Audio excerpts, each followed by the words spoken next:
Bienvenue dans votre émission Mon Poème, présentée par Laura Łysinska.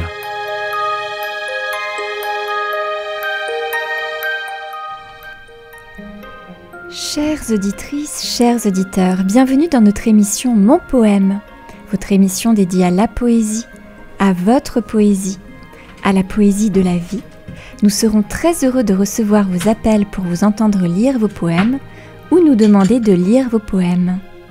Bonjour Camille, comment vas-tu ? Bonjour Laura, ça va très bien, heureux de te retrouver pour notre émission Mon Poème. J'espère aussi que les auditeurs de Radio La Sentinelle vont bien, qu'ils n'ont pas trop chaud chez eux, qu'ils arrivent quand même à avoir de quoi s'aérer l'esprit de façon un peu moins lourde. C'est vrai que dehors, en fait, c'est assez étouffant parfois la chaleur, hein. Faut dire ce qui est. Pour toi, ça n'a pas été trop dur parce que vu que tu viens de Paris, le trajet en voiture, c'est quelque chose aussi. Hein.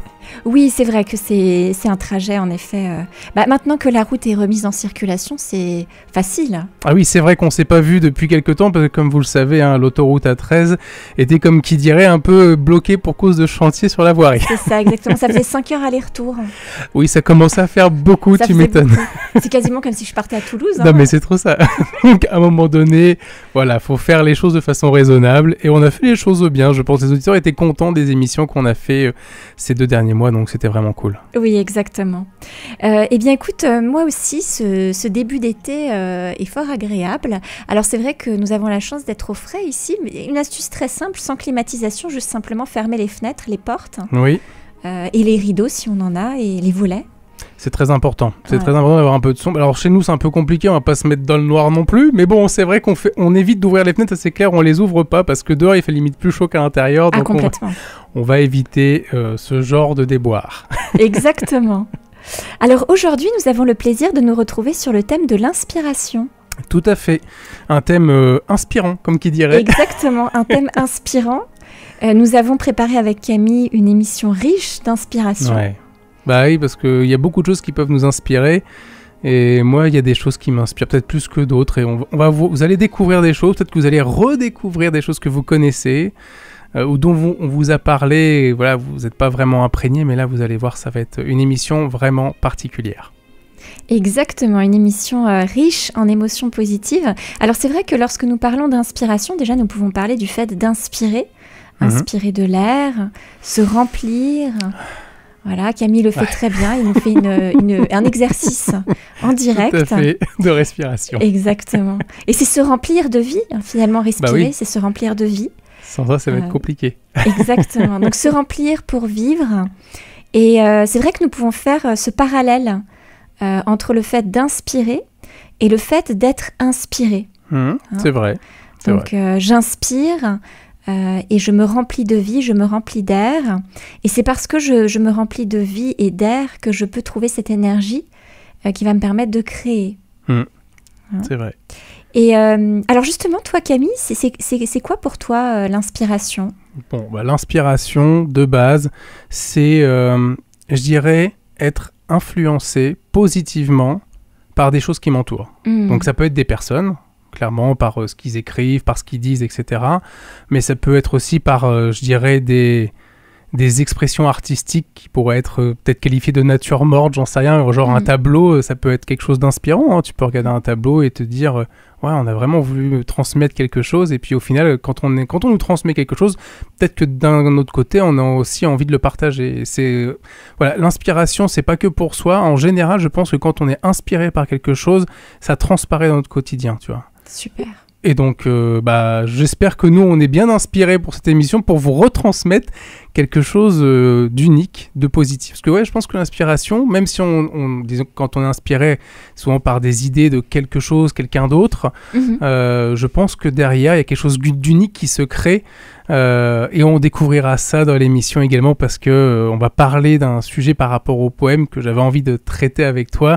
Et on va voir comment on gère l'inspiration dans ces moments-là, quand on est plusieurs. Enfin bref, on verra tout à l'heure. Exactement, ça c'est très important. Et toi Camille, qu'est-ce qui t'inspire ? Où est-ce que tu trouves ton inspiration ? Mon inspiration, je la trouve dans beaucoup de choses.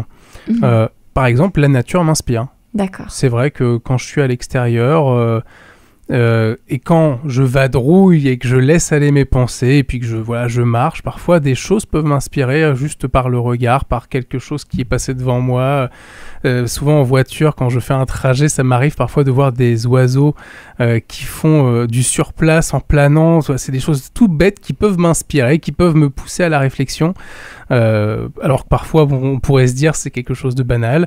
Ça peut être aussi des personnes qui ont dit des choses pertinentes et qui moi me touchent peut-être personnellement par rapport à mon vécu. Je pense qu'il y a des choses aussi dans on construit notre vie par rapport à différentes composantes, des relations familiales, des choses comme ça qui peuvent entrer en ligne de compte et au final on est peut-être plus impacté par quelque chose parce que voilà ça touche une partie de notre passé, voilà ça touche des choses particulières. Je l'apprends aussi du divin, de Dieu. Voilà, je touche mon inspiration de beaucoup de choses. Génial, génial. Alors pour moi, l'inspiration, c'est quelque chose de très important. Je qualifierais l'inspiration comme une énergie divine qui vient nous traverser pour créer. Et elle survient... Alors chez moi, elle va survenir surtout quand je me sens très bien et que je me sens en connexion et en communication avec l'univers, avec l'ensemble, avec le tout. C'est à ce moment-là que je sens cette inspiration. Et pour moi, en tout cas dans la création artistique, pour moi, c'est retranscrire l'Esprit Saint, en fait. Oui, aussi. Voilà. C'est vraiment c'est un message reçu et retranscrit. Et finalement, la nature est une création, une œuvre d'art à part entière. Ah bah c'est clair. Hein. C'est vraiment... Ah moi, j'y vois le doigt du divin partout. Hein, parce que quand on voit les choses, comment elles sont créées, comment elles sont bien faites, et dans quel but elles sont là, parce qu'il y a toujours un but à quelque chose. Complètement. Quelque chose c'est pas là par hasard, juste... Il y en a qui diraient qu'il n'y a pas de sens à certaines choses, mais pour moi, il y a du sens vraiment partout. Ouais, partout. Mais il suffit il faut quand même jeter un coup d'œil et peut-être aller un peu plus profondément dans Exactement. Le sujet. Exactement, c'est vrai, c'est totalement vrai. Et c'est là où la science et la spiritualité se rejoignent. C'est quand justement il y a ce sens qui est donné. Il y a toujours un sens.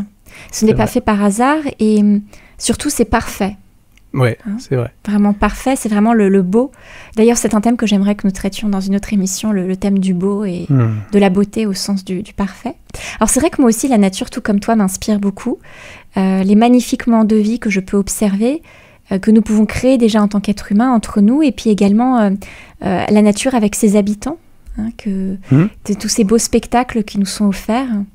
Voilà, c'est quelque chose qui va beaucoup m'inspirer. Et j'aimerais justement partager un texte poétique pour commencer notre émission. Eh bien, vas-y, je te laisse la parole. Merci Camille, merci infiniment. Donc je vais commencer par un texte qui s'intitule « Les heures de l'inspiration ». Je vous salue, heure silencieuse, que l'étoile du soir balance autour de mon front pour l'inspirer. Oh, ne fuyez point sans me bénir, sans me laisser quelques pensées divines. À la porte du ciel, un esprit a parlé ainsi. Hâtez-vous, heure sainte, qui dépassez si rarement les portes dorées des cieux. Allez vers ce jeune homme, qui chante à ses frères le Messie. Protégez-le de l'ombre bienfaisante de vos ailes, afin que solitaire, il rêve l'éternité. L'œuvre que vous allez lui inspirer traversera tous les âges. Les hommes de tous les siècles l'entendront. Il élèvera les cœurs jusqu'aux dieux. À leur apprendre la vertu. Il dit, le retentissement de la voix de l'esprit a comme ébranlé tous mes os. Je me suis élevée, comme si Dieu passait dans le tonnerre au-dessus de ma tête, et j'ai été saisie de surprise et de joie. Que ce lieu n'approche nul profane, nul chrétien, même s'il ne sent pas en lui le souffle prophétique, loin de moi, enfant de la poussière. Pensée couronnée qui trompait 1000 fous, sans couronne, loin de moi, faites place à la vertu, noble, divine, à la meilleure amie des mortels. Heure sainte, enveloppée des ombres de la nuit, ma demeure silencieuse, qu'elle soit impénétrable par tous les hommes, et si mes amis les plus chers s'en approchaient, faites-leur signe doucement de s'éloigner. Si seulement, les muses de Sion, viens me voir qu'il entre. ne m'entretient que du jugement dernier, ou de ton auguste sœur. Elle est digne de nous comprendre ou de nous juger. Tout ce qui dans nos chants n'a pas ému son cœur ne soit plus, que ce qui l'a ému vive éternel. Cela seul est digne d'attendrir les cœurs des chrétiens, de fixer l'attention des anges qui viennent parfois visiter la terre. Alors je vous ai lu Les Heures de l'inspiration de Frédéric Gottlieb Klopstock. Voilà, j'espère ne pas avoir déformé la prononciation. Donc c'était un poète, je ne sais pas si tu le connaissais. Pas du tout. D'accord. Je ne sais pas d'où est-ce qu'il vient, mais il m'a l'air étranger. C'est de quel pays il est issu? Alors, je te laisse deviner. Klopstock, ça doit être les pays côté Allemagne, tout ça, là, oui, j'imagine. Exactement. C'est un poète, en fait, allemand. Ok, très bien. Voilà, donc il a vécu entre 1724 et 1803. Mais c'était très beau, ce texte. C'était, je sais pas si on pourrait appeler ça un poème. C'était à la fois poétique dans la façon d'être, et puis c'était aussi un peu discours. C'était quelque chose. On avait l'impression qu'il racontait une histoire. Et moi, j'aime bien ça. C'est vrai que c'est une histoire poétique. Exactement, c'est une histoire poétique, tout à fait. C'est vrai qu'il y a quelque chose qui se passe entre le ciel et nous et la terre. Voilà, il y a cette énergie divine. Tout à fait. Alors, je te propose justement, Camille, de partir dans un interlude musical inspirant. Eh ben, écoute. Puisque c'est le thème de l'inspiration. On y va tout de suite.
Down of Hope. Vous avez écouté ce compositeur, Peter B. Eland, avec sa composition Down of Hope, qui est un compositeur norvégien indépendant et qui, pour ma part, m'inspire énormément. Ouais, non, c'est vrai. Il y avait quelque chose d'angélique dans cette musique. Exactement, quelque chose d'angélique, en effet. C'était une musique qui a pu nous inspirer, nous transporter. Tout à fait.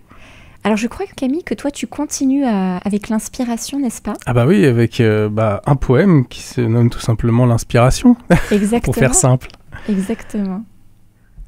Ah, lorsque débordait ainsi la poésie, torrent impétueux, brûlante frénésie, dans mon âme vibrer d'indisciples accords.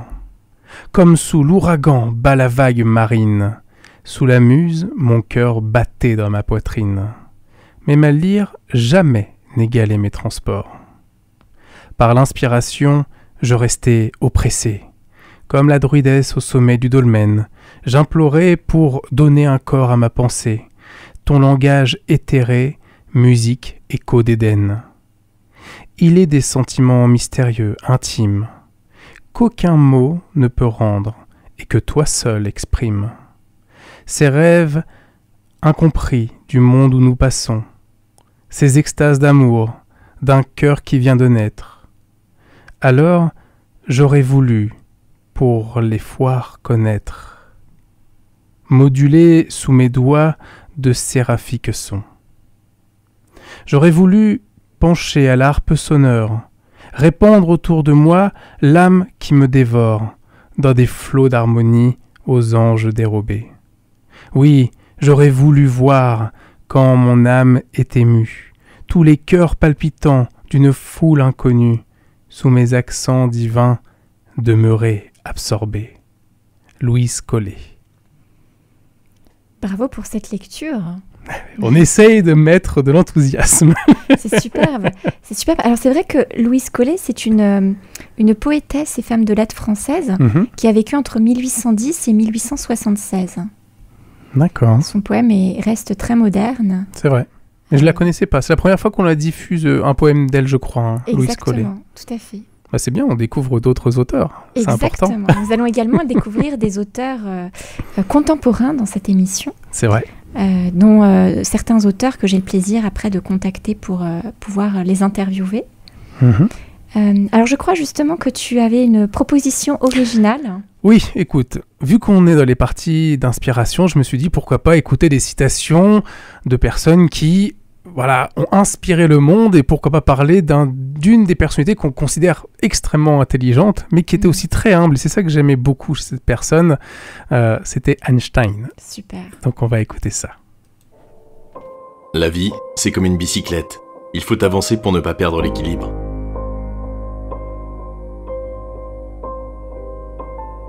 Il n'y a que deux façons de vivre sa vie.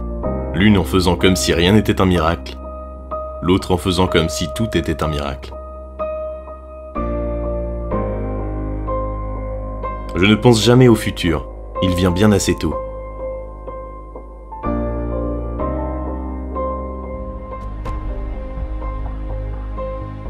Placez votre main sur une poêle 1 minute et ça vous semble durer 1 heure.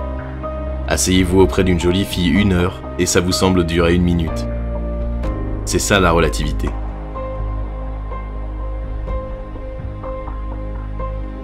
Je veux connaître les pensées de Dieu. Tout le reste n'est que détail.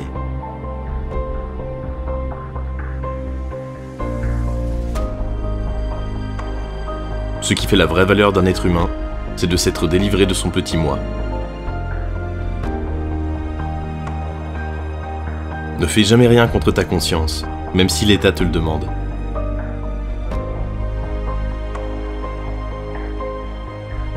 La science sans religion est boiteuse. La religion sans science est aveugle. La connaissance s'acquiert par l'expérience, tout le reste n'est que de l'information. Il est plus facile de désintégrer un atome qu'un préjugé.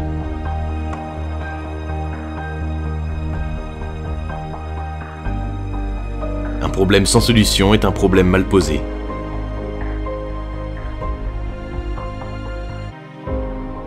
Définissez-moi d'abord ce que vous entendez par Dieu, et je vous dirai si j'y crois.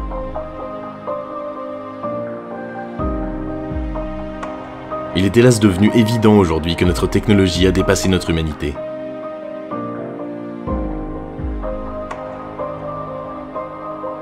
N'essayez pas de devenir un homme qui a du succès. Essayez de devenir un homme qui a de la valeur.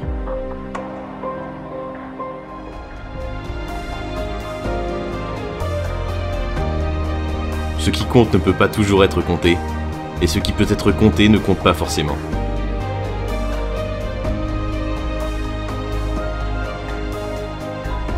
L'école devrait toujours avoir pour but de donner à ses élèves une personnalité harmonieuse et non de les former en spécialistes. Une personne qui n'a jamais commis d'erreur n'a jamais tenté d'innover. La folie, c'est se comporter dans la même manière et s'attendre à un résultat différent. Si vous ne pouvez expliquer un concept à un enfant de 6 ans, c'est que vous ne le comprenez pas complètement. Le mental intuitif est un don sacré, et le mental rationnel est un serviteur fidèle. Nous avons créé une société qui honore le serviteur et a oublié le don.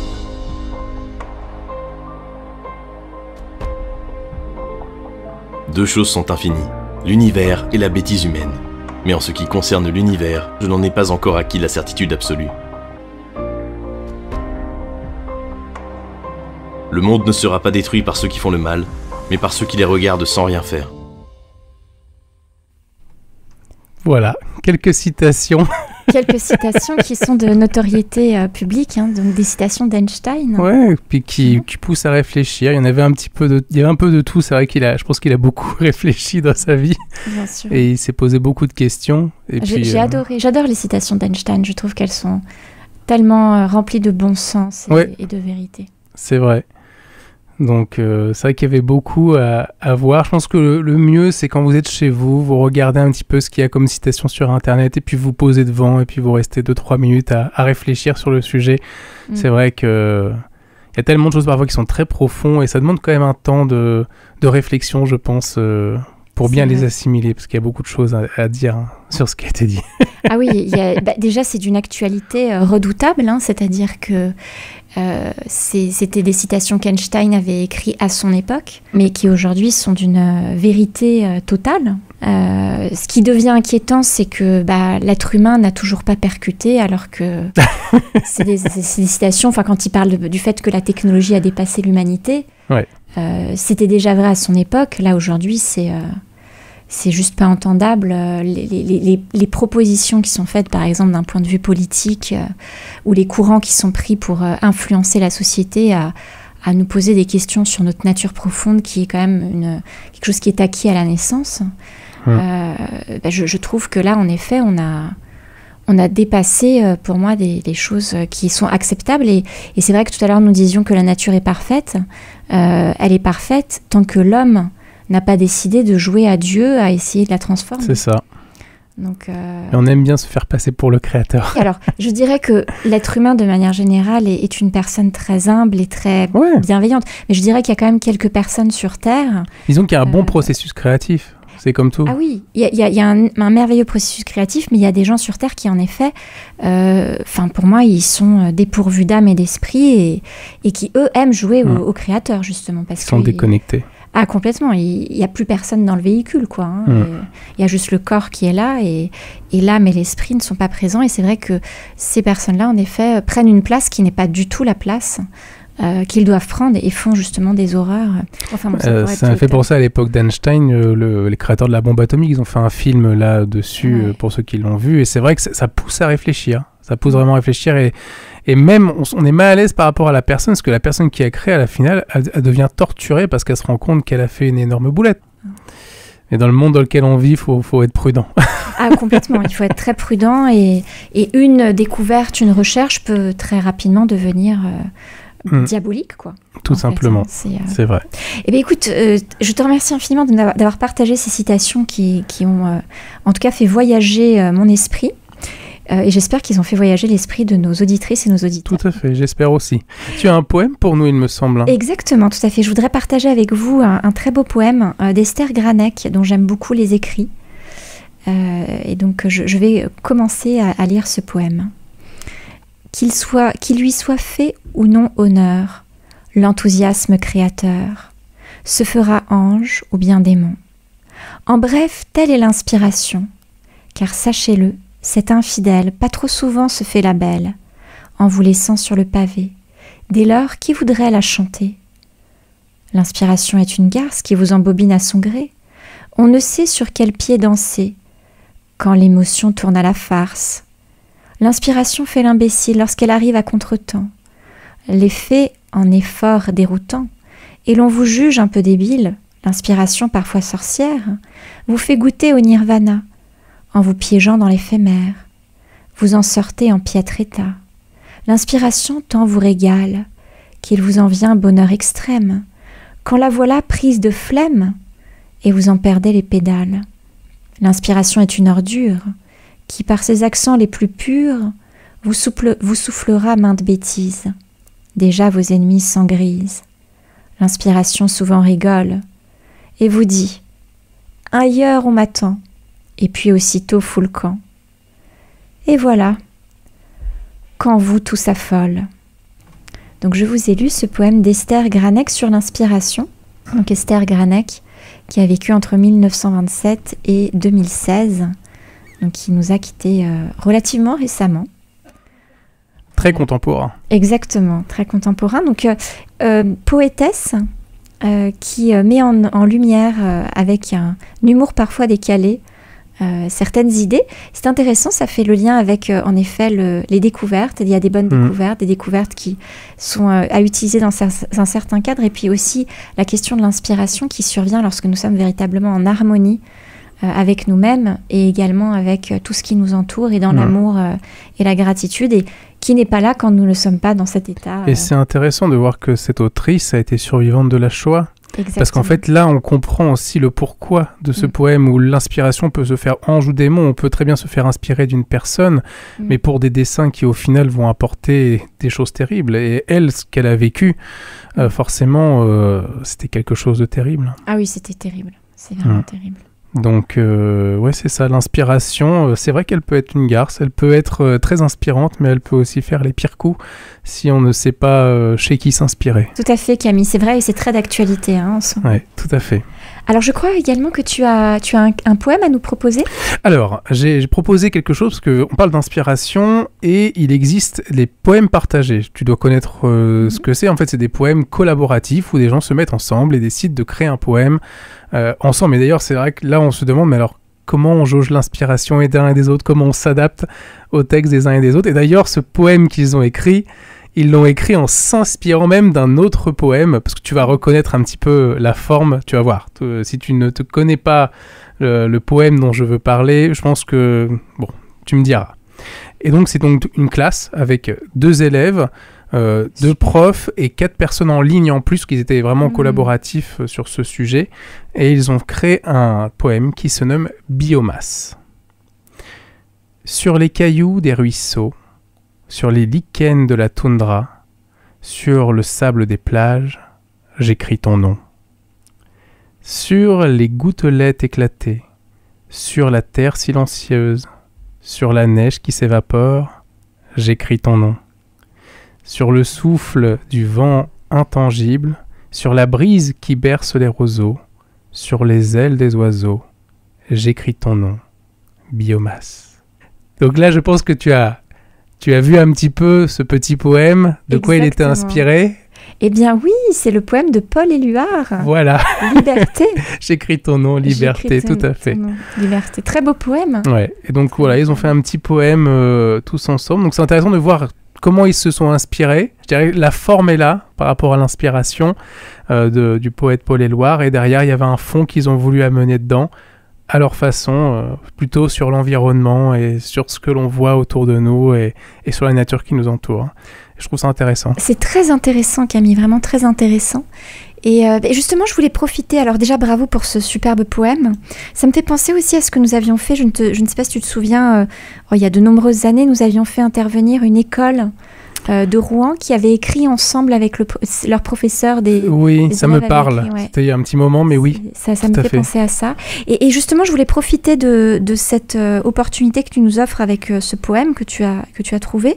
Je voulais en profiter pour parler du concours international de poésie jeunesse francophone, qui est un concours gratuit et ouvert à tous les jeunes de la classe de CM2 à 20 ans révolus, scolarisés ou non. C'est un concours donc, qui est international. Le thème est libre, poésie classique, néoclassique ou libérée, prose poétique. Il se déroule du 20 juin 2024 au 15 mars 2025. Il faut adresser 1 à 3 poèmes en format Word à Nicole Portet, qui est responsable du concours jeunesse à la Société des poètes français. Et donc l'adresse mail est la suivante: SPF concours, donc tout attaché, SPF, donc les initiales de la Société des poètes français, .jeune au pluriel, @gmail.com. Voilà, donc je vous invite très chaleureusement, j'invite très chaleureusement les jeunes plumes à participer à ce concours pour révéler justement leur talent de poète. Tout à fait. C'est une très belle initiative, donc n'hésitez pas à aller voir ce concours et à participer surtout. Voilà, c'est bien d'être lecteur, mais c'est aussi bien d'être auteur. Exactement. Il y a plein de belles choses à partager ensemble. Et justement, je voudrais te proposer d'écouter The Song of Hurt de Peter B. Eland. Très bien, on écoute ça.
Vous avez écouté The Song of Heart de Peter B. Eland. Nous avons mis vraiment Peter B. Eland à l'honneur dans notre émission. C'est vrai.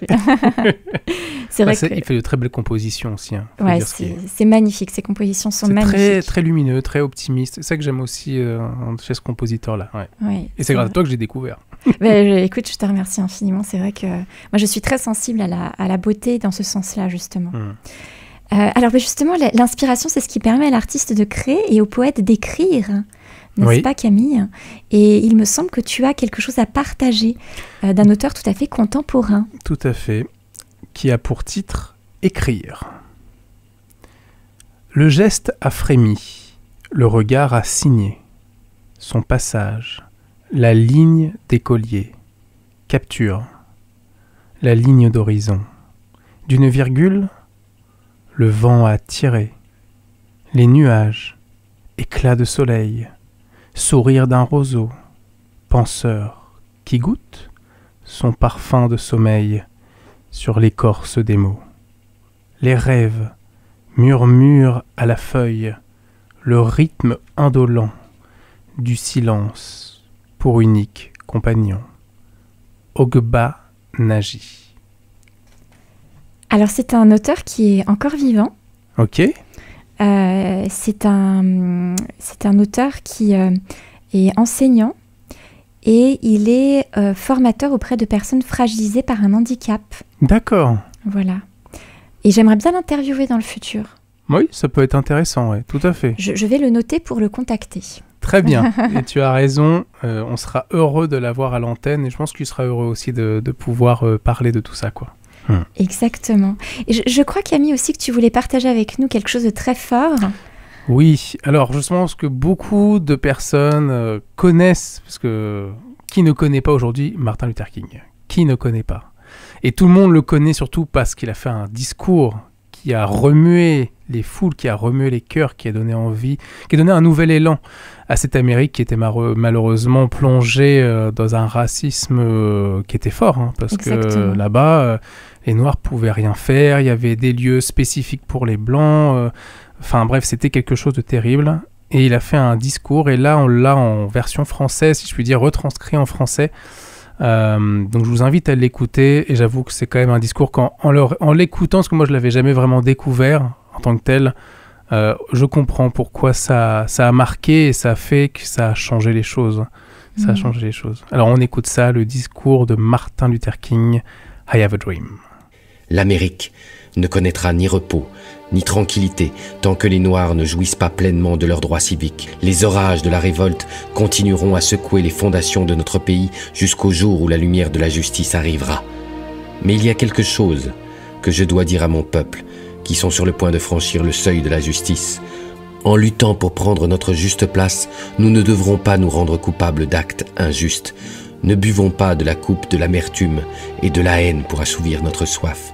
Nous devons toujours conduire notre lutte dans un haut souci de dignité et de la discipline. Nous ne pouvons pas laisser notre protestation créative dégénérer en violence physique. Encore et encore, nous devons atteindre ce niveau exalté où nous opposons à la force physique la force de l'âme. Le militantisme merveilleux qui a pris la communauté noire ne doit pas nous amener à nous méfier de tous les blancs, puisque beaucoup de nos frères blancs, on le voit par leur présence ici aujourd'hui, se sont rendus compte que leur destin est lié au nôtre et que leur liberté dépend étroitement de la nôtre. Nous ne pouvons pas marcher seuls. Et quand nous marchons, nous devons jurer d'aller toujours de l'avant. Nous ne pouvons pas faire demi-tour.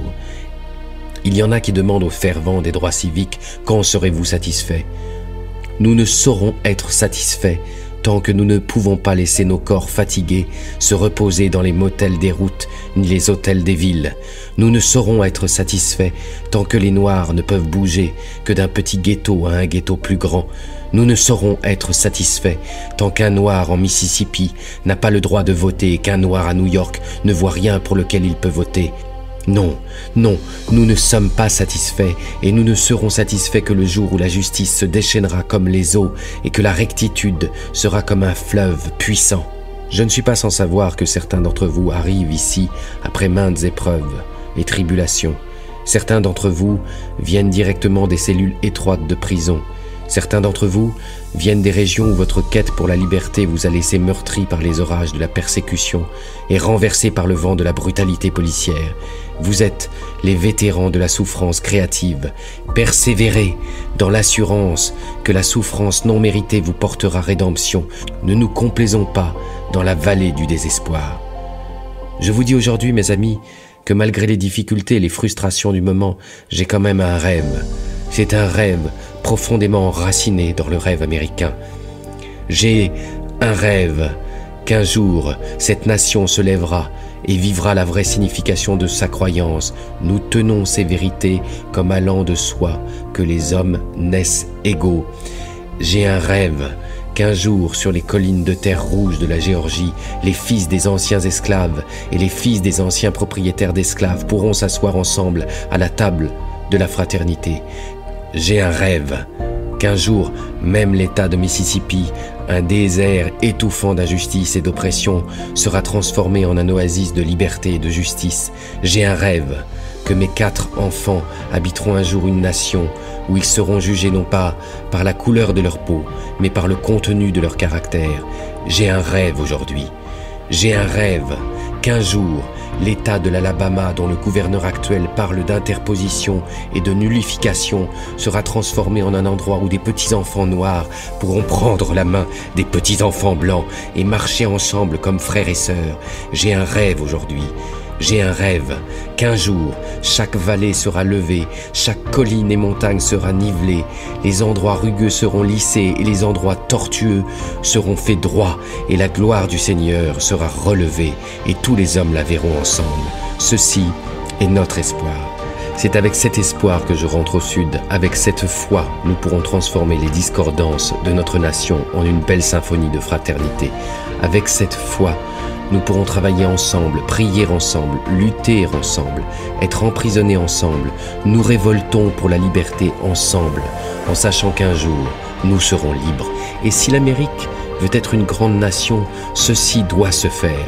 Alors que la liberté retentisse des grandes collines du New Hampshire, que la liberté retentisse des montagnes puissantes de New York, que la liberté retentisse des hauts de la Pennsylvanie, que la liberté retentisse des Rockies enneigés du Colorado, que la liberté retentisse des beaux sommets de la Californie, que la liberté retentisse des Stone Mountains de la Géorgie, que la liberté retentisse des Lookout Mountains du Tennessee, que la liberté retentisse de chaque colline et de chaque taupinière du Mississippi, que la liberté retentisse. Quand nous laisserons retentir la liberté, quand nous la laisserons retentir de chaque village et de chaque lieu-dit, de chaque État et de chaque ville, nous ferons approcher ce jour quand tous les enfants de Dieu, noirs et blancs, juifs et gentils, catholiques et protestants, pourront se prendre par la main et chanter les paroles du vieux spiritual. Enfin libre, Dieu Tout-Puissant. Merci, nous sommes enfin libres. C'est fort. C'est fort. Je pense que les auditeurs de la radio ont vu l'impact de ces paroles, et c'est vrai que c'était quelque chose, et je comprends pourquoi aujourd'hui tant de personnes admirent cet homme qui s'est donné sans relâche. Malheureusement, on le sait jusqu'à la mort, parce que il a été assassiné ce jour même, et donc c'est vrai que c'est dur de voir des personnes avec autant de valeur partir comme ça, mais il a en tout cas apporté un héritage. Et cet héritage-là, il restera, je pense, éternellement dans les cœurs de tout à chacun de ceux qui écoutent ce discours. En tout cas, je nous souhaite d'être aussi bien inspirés que lui. Parce que je pense qu'il a tiré son inspiration de plus haut. Oui, c'est vrai que c'est un très beau discours. En effet, un discours rempli d'inspiration. Mm-hmm. Et finalement, ce rêve se réalise. Tout à fait. C'est vrai qu'aujourd'hui, il y a toujours surtout dans la période dans laquelle on vit, même en France, on est dans une période d'élection où c'est un peu le trouble. Et les gens ne savent plus quoi faire, quoi voter, ne savent plus où donner de la tête, mais n'oublions pas les valeurs qui sont les nôtres, des valeurs de solidarité, des valeurs où on est censé justement aimer la personne qui est à nos côtés, peu importe la différence qu'elle représente. Et voilà, faisons, je pense, les meilleurs choix pour ceux qui nous entourent. Oui, c'est vrai que ce n'est pas juste un choix pour soi. C'est vrai, c'est pas juste un choix pour soi. C'est un choix pour une société. Tout à fait. Une société et l'ensemble des personnes qui vivent dans cette société. Ouais. Donc je pense que ce discours tombait à point nommé. En tout cas, c'était un discours très fort et très inspiré, en effet. Très inspiré. Et c'est vrai que ça paraît fou que les choses aient pu se passer comme ça.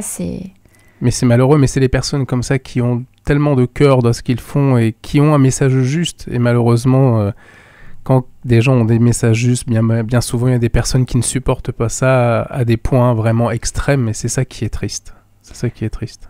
Complètement. Parce que voilà, quoi. Mais alors que nous sommes tous issus du même endroit. Et c'est ça. Voilà, ce ne sont que des habits, finalement, qui diffèrent, en fait.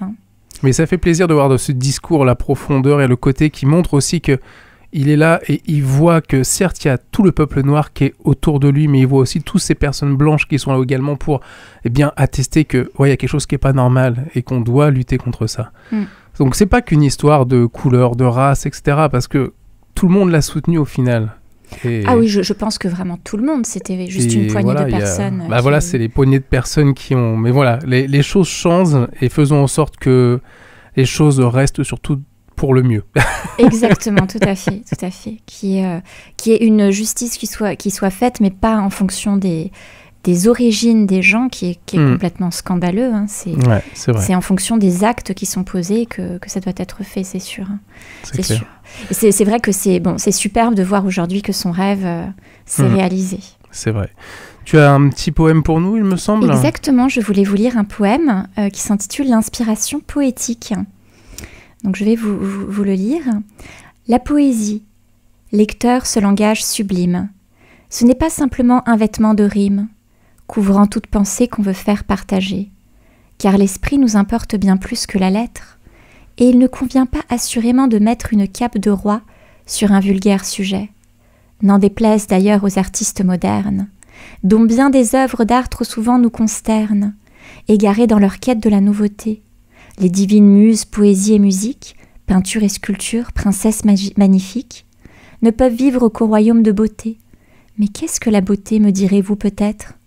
C'est comme un pur rayon qui d'un coup vous pénètre et vient en un instant nous dilater le cœur. L'œuvre d'art ouvre en nous des portes éternelles, d'un magnifique élan nous élève de son aile, rejoindre l'infini des mondes supérieurs. Bannissons rhétorique, éloquence et satire. Chassons donc le pamphlet et tous ces mauvais rires, et de grâce, taisons les aveux impuissants et les tristes faiblesses des âmes humaines, tout le feu dévorant de leur passion malsaine, le sombre désespoir et le spleen languissant.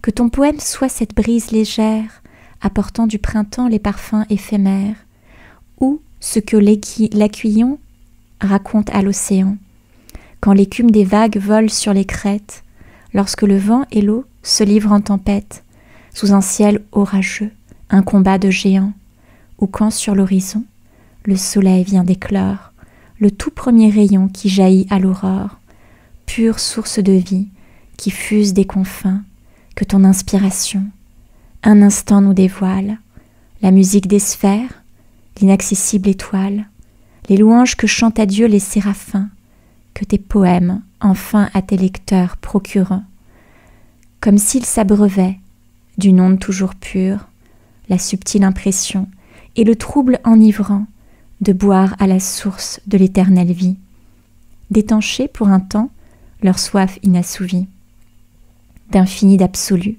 de beau, de vrai, de grand, que tes vers, ô poète, ennoblissent notre âme, et que pour l'idéal leur ardeur nous enflamme. Se peut-il concevoir plus noble testament ?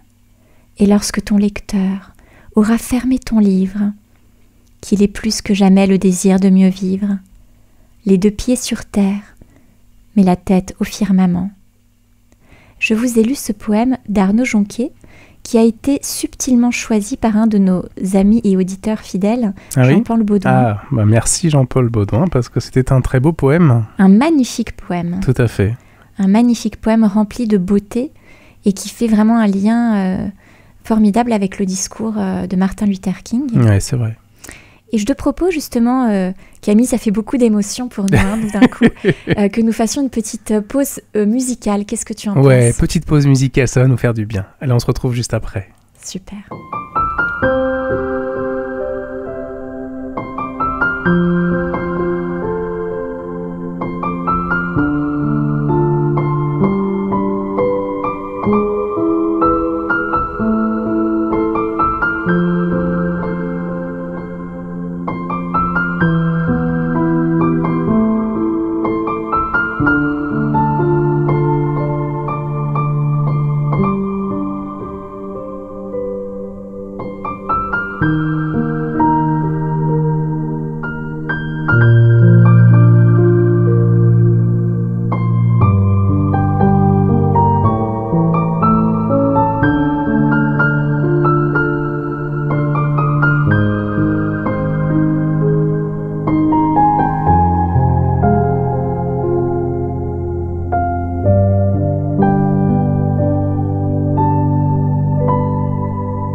Vous écoutez Hopeful, qui est une composition complètement improvisée de notre ami compositeur Peter B. Eland.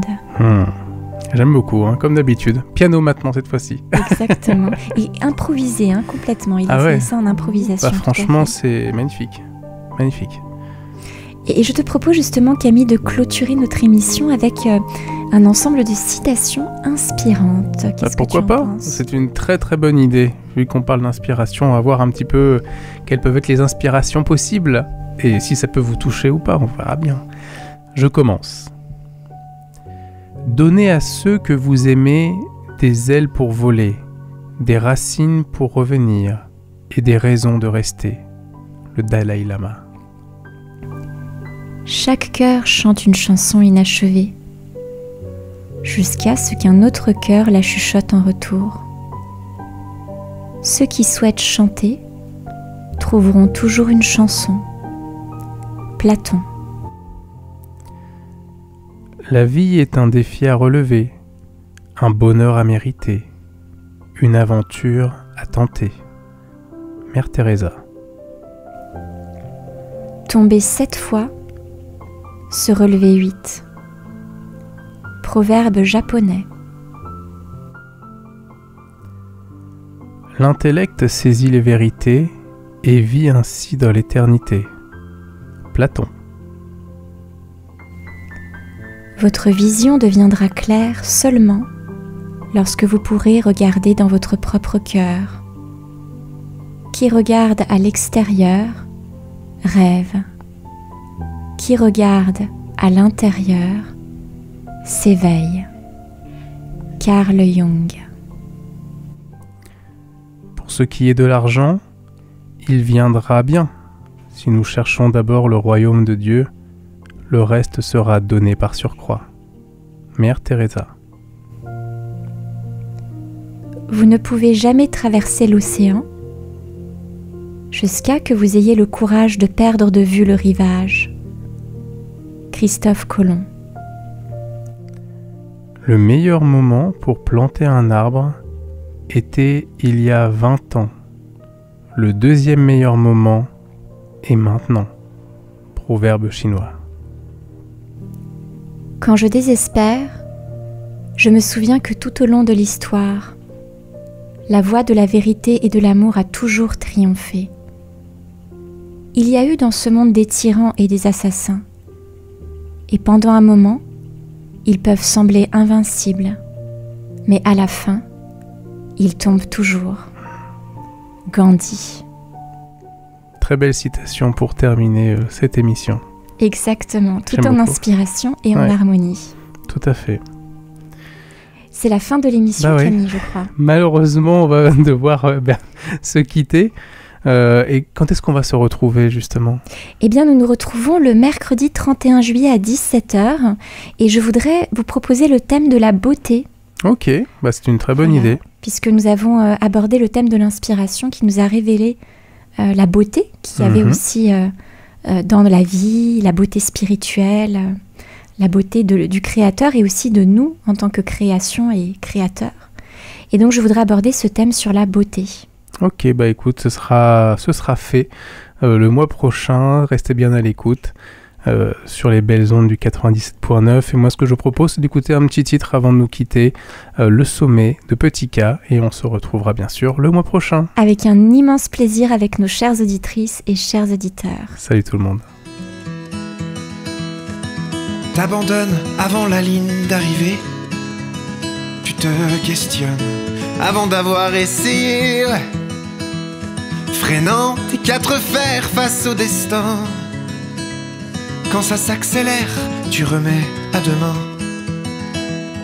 Tu contemples ta nuit d'une toute petite fenêtre, la vue obstruée par tes mal-être.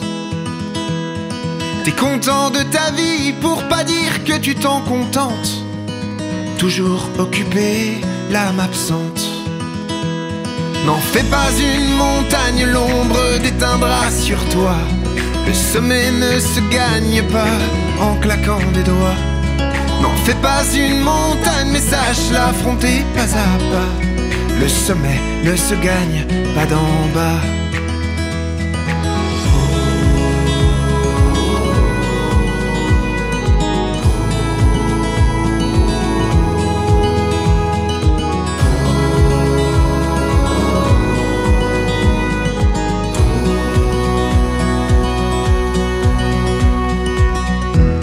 Toujours un tas de choses sur le feu.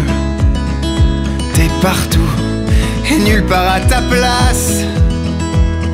Courir, t'investir tant que tu peux. C'est mieux que de se regarder dans la glace. Et ça fait bien longtemps qu'un peu trop tu réfléchis, que tu ne ressens plus vraiment, que tu fuis. Toutes ces blessures d'antan qui pèsent lourd depuis petit, va bien falloir un jour faire du tri. Mais n'en fais pas une montagne, l'ombre déteindra sur toi. Le sommet ne se gagne pas en claquant des doigts. N'en fais pas une montagne, mais sache l'affronter pas à pas. Le sommet ne se gagne pas comme ça. sommet ne se gagne, le sommet ne se gagne, le sommet ne se gagne pas d'en bas.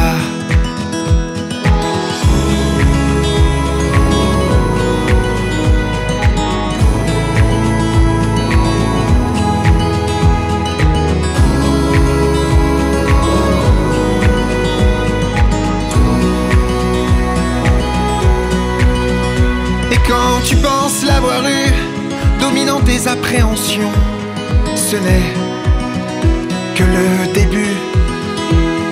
Tu as déjà en vue ta prochaine destination. Ce n'est que le début de la prochaine ascension.